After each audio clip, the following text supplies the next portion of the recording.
اللہ تعالیٰ کے حضور تذلل و عاجزی کے سلسلے میں حضرت کی دعا۔ اے میرے پروردگار، میرے گناہوں نے مجھے عذر خواہی سے چپ کر دیا ہے، میری گفتگو بھی دم توڑ چکی ہے، تو اب میں کوئی عذر و حجت نہیں رکھتا۔ اس طرح میں اپنے رنج و مصیبت میں گرفتار، اپنے اعمال کے ہاتھوں میں گروی، اپنے گناہوں میں حیران و پریشان، مقصد سے سرگرداں اور منزل سے دور افتادہ ہوں۔ میں نے اپنے کو ذلیل گناہگاروں کے موقف پر لا کھڑا کیا ہے، ان بدبختوں کے موقف پر جو تیرے مقابلے میں جرت دکھانے والے اور تیرے وعدے کو سرسری سمجھنے والے ہیں۔ پاک ہے تیری ذات، میں نے کس جرت و دلیری کے ساتھ تیرے مقابلے میں جرت کی ہے اور کس تباہی و بربادی کے ساتھ اپنی ہلاکت کا سامان کیا ہے۔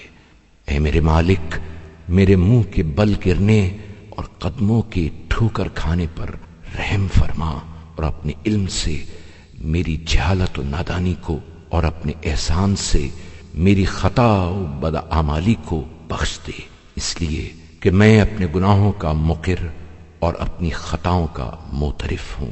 یہ میرا ہاتھ اور یہ میری پیشانی کے بال تیرے قبضے قدرت میں ہیں۔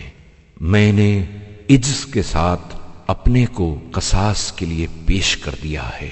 بار الہا، میرے بڑھاپے، زندگی کے دنوں کے بیت جانے، موت کے سر پر منڈلانے اور میری توانائی، عاجزی اور بیچارگی پر رحم فرما۔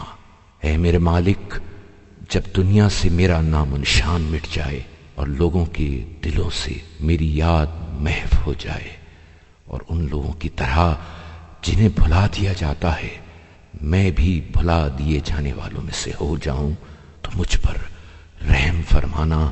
اے میرے مالک، میری صورت و حالت کے بدل جانے کے وقت، جب میرا جسم، اعضاء درہم و برہم اور جوڑ و بند الگ الگ ہو جائیں، تو مجھ پر ترس کھانا، میری غفلت و بے خبری اس سے جو اب میرے لیے چاہا جا رہا ہے۔ اے میرے مولا، حشر و نشر کے ہنگام مجھ پر رحم کرنا، اور اس دن میرا قیام اپنے دوستوں کے ساتھ اور موقف حساب سے عمل جزا کی طرف میری واپسی، اپنے دوست داروں کے ہمراہ اور میری منزل اپنی ہمسائیگی میں قرار دینا۔ اے تمام جہانوں کے پروردگار،